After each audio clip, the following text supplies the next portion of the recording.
Kwa sababu wa Kenya, mimi niseme ukweli, mna juhudi katika kufanya kazi sana, mnajituma. Ndio maana mumeanza kuteka soko la dunia.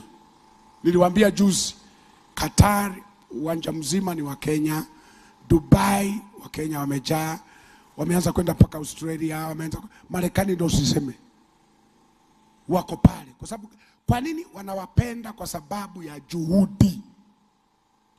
Mkenya amerudi kazini, ameumwa sana, amefiwa na ndugu wa karibu.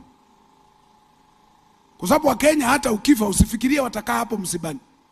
Wanapeleka mwili mochwari, kazi zinaendelea. Watakuja kukuzika Sunday. Wasikitike kidogo hapo, wale chakula, wanarudi kazini. Hawana muda wa kusubiri marehemu atafufuka. Wanajua Yesu hayupo wa kutoa Lazaro. Haleluya.